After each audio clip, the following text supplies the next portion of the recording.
Hi ಎಲ್ಲರಿಗೂ ನಮಸ್ಕಾರ. ನಾನಿವತ್ತೊಂದು 2 ರೆಸಿಪಿಯನ್ನು ಮಾಡ್ತಾಯಿದ್ದೀನಿ. ಒಂದು ಹಣ್ಣಿನಿಂದ, ಕರ್ಬೂಜದ ಹಣ್ಣಿನಿಂದ. ಬೇಸಿಗೆ ರಜೆ ಅಲ್ವಾ, ಮಕ್ಕಳಿಗೆ ಈ ಥರ ಮಾಡಿಕೊಟ್ರೆ ಖುಷಿಯಾಗಿ ತಿಂತಾರೆ, ಕುಡಿತಾರೆ. ಹಾಗೆ ಹಣ್ಣುಗಳನ್ನು ತಿನ್ನಲ್ಲ ಅನ್ನೋ ಮಕ್ಕಳಿಗೆ ಇದೊಂದು ಒಳ್ಳೆ ದಾರಿ. ನಾನಿಲ್ಲಿ ಒಂದು ಮಿಲ್ಕ್ ಶೇಕನ್ನು ಮಾಡ್ತಾಯಿದ್ದೀನಿ, ಹಾಗೆ ಕುಲ್ಫಿಯನ್ನು ಮಾಡ್ತಾಯಿದ್ದೀನಿ ಕರ್ಬೂಜದ ಹಣ್ಣಿಂದ. ಇನ್ನು ಯಾರೆಲ್ಲ ಸಬ್ಸ್ಕ್ರೈಬ್ ಆಗಿಲ್ಲ ಅಂದರೆ ದಯವಿಟ್ಟು ಸಬ್ಸ್ಕ್ರೈಬ್ ಆಗಿ, ಪಕ್ಕದಲ್ಲಿರುವ ಬೆಲ್ ಐಕನನ್ನು ಪ್ರೆಸ್ ಮಾಡಿ. ನಾನು ಮಾಡೋ ಪ್ರತಿಯೊಂದು ವಿಡಿಯೋದು ನೋಟಿಫಿಕೇಷನ್ ನಿಮಗೆ ಬರುತ್ತೆ.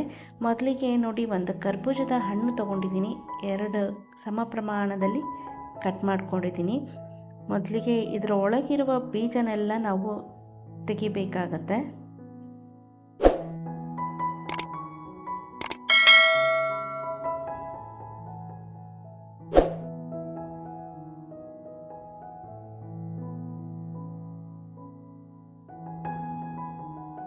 ಬೀಜನೆಲ್ಲ ತೆಗೆದ ನಂತರ ಅದರ ಪಲ್ಪನ್ನೆಲ್ಲ ತೆಗೆದುಬಿಟ್ಟು ಒಂದು ಜ್ಯೂಸರ್ ಜಾರಿಗೆ ಹಾಕ್ಕೊಳ್ತಾ ಇದ್ದೀನಿ.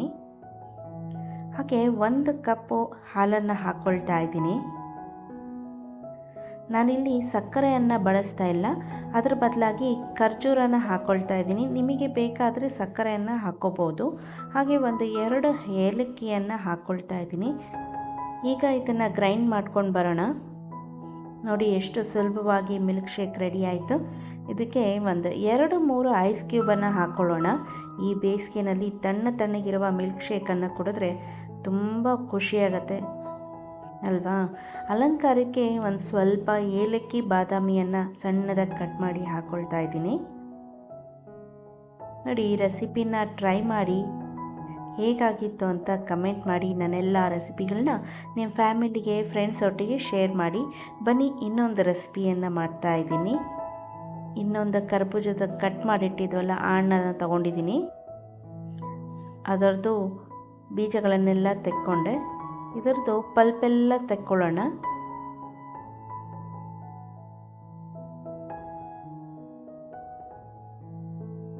ಹಾಗೆ ಒಂದು ಜ್ಯೂಸರ್ ಜಾರಿಗೆ ಹಾಕ್ಕೊಳ್ಳೋಣ.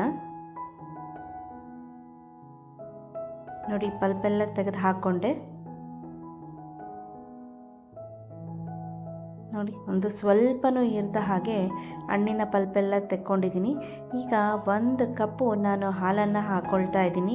ಇದು 250 ml ಇದೆ. ಜಾರಿಗೆ ಜಾಸ್ತಿ ಆಯಿತು ಕಾಣುತ್ತೆ. ಜ್ಯೂಸ್ ಜಾರಿಗೆ ಹಾಕ್ಕೊಳ್ಳೋಣ. ಹಾಗೆ 1/3 ಕಪ್ಪು ನಾನು ಕಂಡೆನ್ಸ್ಡ್ ಮಿಲ್ಕ್ನ ಹಾಕ್ಕೊಳ್ತಾ ಇದ್ದೀನಿ. ಹಾಗೆ ಒಂದು ಅರ್ಧ ಚಮಚ ಏಲಕ್ಕಿ ಪುಡಿಯನ್ನು ಹಾಕ್ಕೊಳ್ತಾ ಇದ್ದೀನಿ. ಇದನ್ನು ಗ್ರೈಂಡ್ ಮಾಡ್ಕೊಂಡು ಬರೋಣ. ನೋಡಿ, ರೆಡಿ ಆಗಿದೆ. ಈಗ ಕುಲ್ಫಿ ಮೋಲ್ಡಿಗೆ ಹಾಕ್ಕೊಳ್ಳೋಣ. ಈ ಬೇಸಿಗೆನಲ್ಲಿ ಈ ಥರ ಕುಲ್ಫಿ, ಐಸ್ ಕ್ರೀಮು ಅಂದರೆ ಯಾರಿಗೆ ತಾನೇ ಇಷ್ಟ ಇಲ್ಲ ಹೇಳಿ. ಎಷ್ಟು ಖುಷಿಯಾಗಿ ತಿಂತಾರೆ ಮನೆಯಲ್ಲೇ ಮಾಡಿಕೊಟ್ರೆ. ನೋಡಿ, ಮೋಲ್ಡಿಗೆಲ್ಲ ಹಾಕ್ಕೊಂಡಿದ್ದೀನಿ. ಈಗ ಕ್ಯಾಪೆಲ್ಲ ಕ್ಲೋಸ್ ಮಾಡಿಕೊಂಡು ಐಸ್ ಕ್ರೀಮ್ ಕಡ್ಡಿಗಳನ್ನು ಇಟ್ಕೊಳ್ಳೋಣ.